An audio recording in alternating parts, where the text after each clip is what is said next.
সুপ্রভাত বন্ধুরা, কেমন আছো সবাই? আশা করি সবাই খুব ভালো আছো। আমিও খুব ভালো আছি। এসবিসি ওয়ার্ল্ডের আর একটা ব্লগে তোমাদের স্বাগত জানাই। এখন বাজে সকাল 6:10। আমি একটু বারান্দায় ঘুম ভেঙে প্রথমে একটু ব্যালকনিতে ঘুরতে আসি। আজকে ওয়েদারটা খুব সুন্দর, রোদ্দুর এখনও বার হয়নি। কালকে একটু বৃষ্টি হয়েছিল, তো ওই জন্যে একটু মিষ্টি ভিজে ভিজে একটা রোদ আবহাওয়াটা তৈরি হয়েছে। তো আবার আমি বাইরে থেকে ঘুরে চলে আসলাম, একটু জল গরম করে খাবো। তো সকালবেলা একটা আমি মিক্সচার খাই, ওই জোয়ান, জিরে, মেথি আর মৌরি দিয়ে ভেজে ওটা একটা গুঁড়ো করে রেখে দিয়েছি। ওটা সকালবেলা উঠে আগে খালি পেটে জল দিয়ে গুলে খেয়ে নিই। তারপরে একটু বারান্দায় গিয়ে আবার একটু গাছে জল ফল দেওয়ার হলে একটু দিই। গাছটা এত ফুল এসছে, আমি তোমাদের ওই জন্য আবার ক্লোজ করে একটু দেখাচ্ছি। পুরো ফুলে, আর তার মধ্যে কালকে বৃষ্টি হয়েছে, পুরো নিচু হয়ে গেছে। তারপরে যে সকালে সব কাজ সেরে স্নান টান করে ফুল তুলে নিয়ে এসে যে ঠাকুর ঘরে ঢুকেছি পুজো দেবো বলে। পুজোটা সকাল সকালে দিয়ে নিই, কেননা পুজোটা দেওয়া হয়ে গেলে মনে হয় যেন বড় একটা কাজ এগিয়ে গেল, সারাদিনের মোটামুটি টেনশান ফ্রি হয়ে গেলাম। আর পুজোটা দিলে মনটাও ভালো হয়ে যায় সকাল সকাল পুজো দিয়ে নিলে।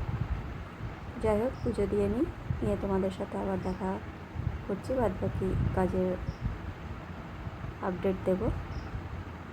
যে পুজো হয়ে গেছে, ভোগ দিয়ে দিলাম, পর্দাটা টেনে দিলাম। এদিকে গ্যাসে একটু চা চাপিয়েছি, আগে একটু চা খেয়ে নেব।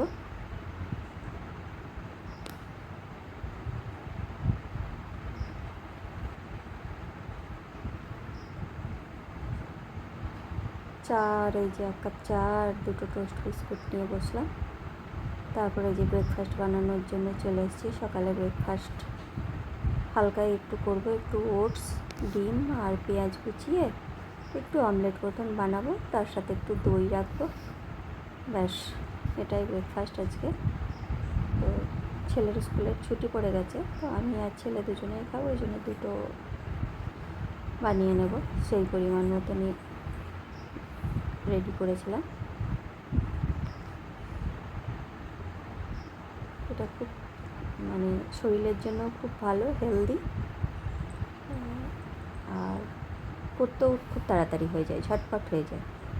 খুব যখন মনে হয় যেন যে না কিছু ভারী কিছু করতে ইচ্ছা করছে না, তখন এই জিনিসটা বানিয়ে খেলে তোমরা নিজেদের থেকেও বুঝতে পারবে যে কত তাড়াতাড়ি বানানোও হয়ে যায় আর খেলেও কত ভালো লাগে। তারপরে যে আবার দুপুরের লাঞ্চের প্রিপারেশন চলছে। এদিকে উচ্ছে আলু একটু ভাজা ভাজা টাইপ মতন করবো, চচ্চড়ি কিন্তু ভাজা কাম চচ্চড়ি একটু এরকম ধরনেরই। আর তার সাথে লাল শাক ভাজা করেছি, আর একটু ডাল চাপাবো, মুসুর ডাল। আর বিশেষ কিছু আজকে আর করবো না, কেননা আবার একটু বেরোনোর আছে বিকালে, একটু দুপুরের ওই পরে একটু শপিং করতে বেরিয়ে যাব। তার জন্য একটু অল্পের মধ্যেই সেরে দিচ্ছি আজকে। এই যেদিকে কড়াই তেল দিয়েছি, আমি ডালটা একবারেই সাম্বার দিয়ে করি। একটু সর্ষে ফোড়ন দিলাম, আর এই যে পেঁয়াজ আর লঙ্কা কুচিটা দিয়ে দিলাম। পেঁয়াজ আর লঙ্কা কুচিটা একটু নেড়ে নিয়ে এর মধ্যে জল দিয়ে দেবো। আর ওইদিকে মুসুরির ডালটা ভিজিয়ে রেখে দিয়েছি। আর এই সাইডে এই যে উচ্ছে আলুর ভাজাটা একদম আস্তে দম কমিয়ে, আঁচ কমিয়ে অল্প আঁচে করলে এটা ভাজা ভাজা বেশ সুন্দর টেস্ট হয়। একটু কালো জিরে ফোড়ন, আর তার মধ্যে পেঁয়াজ কুচি আর উচ্ছে আলুটা দিয়ে। এদিকে আমার এদিকে ডালের পেঁয়াজটাও ভাজা হয়ে গেছে, এই যে জল দিয়ে দিলাম। এরপর লবণ আর হলুদ অ্যাডজাস্ট করে আর এই যে ডালটা দিয়ে দিলাম। ব্যাস এবার চাপা দিয়ে ঢাকা দিয়ে এবার এটা ফুটতে দেবো। এতে করে ডালের মধ্যে ফ্লেভারটাও ভালোভাবে ঢুকে যায়। এদিকে আমার উচ্ছেটাও হয়ে গেছে। এবার উচ্ছেটা যে আলুগুলো সব গলে গেছে দেখে নিলাম। ব্যাস সামান্য একটু জল দিয়ে এবার একটু ঢাকা দিয়ে দেবো, কেননা যা ভাজা ভাজাটা হয়েছে, তো একটু জল না দিলে এই যে শপিং করতে আবার বেরিয়ে গেছি আমরা।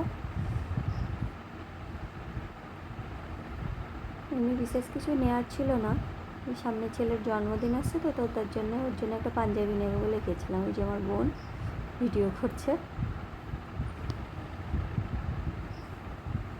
এদিকে আবার অনেক নাইটি কুর্তি সব এসেছে, ওইগুলোই আবার একটু দেখা হচ্ছিলো। ওর দুটো নাইটি ওই পছন্দ করে নিলাম, আর এই যে ছেলের জন্য পাঞ্জাবি দেখছি, এটা সিলেক্ট করে নিয়েছি। তারপর বাড়ি চলে এসেছি শপিং থেকে এসে। রাত্রের প্রিপারেশান, একটু ইডলি বানাবো বলে রেডি করে ধুয়ে গেছিলাম। চাল ডাল আগের দিন রাত্রে ভিজিয়ে রেখে পেস্ট করে সকালে রেখে গেছিলাম। যে সুন্দর ফার্মেন্টেশন হয়েছে, দেখো এত সুন্দর হয়েছে, হালকা একদম পুরো হয়ে গেছে। এবার একটু লবণ দিয়ে অ্যাডজাস্ট করে নিয়ে লবণ দিয়ে ওদিকে ইডলির ছাঁচের মধ্যে জল গরম করতে দিয়ে দিয়েছি। একটু ওইগুলোর মধ্যে তেল মাখিয়ে নিলাম, নিয়ে এবার ইডলি ব্যাটারগুলো ওর মধ্যে দেবো, দিয়ে ইডলিগুলো। আর সাইডে একবারে কুকারের মধ্যে আমি সাম্বারটাও করছি। তো তোমাদের যদি মনে হয় যে কুকারে একবারে সাম্বার কীভাবে বানাবা, তো চাইলে আমাকে বলো, আমি আমাকে কমেন্ট করে জানিও, আমি তাহলে সেই রেসিপিটাও তোমাদেরকে দিয়ে দেবো। এই যে ইডলিগুলো দেখে নিলাম, চেক করে নিলাম, হয়ে গেছে কমপ্লিট। ব্যাস আজকে এইটুকুই, দেখা আবার একটা নেক্সট কোনো ব্লগে। সবাই খুব ভালো থেকো। এই যে দেখো ইডলিগুলো এত সুন্দর হয়েছে, পুরো স্পঞ্জি। একটা তোমাদেরকে ভেঙে দেখাই,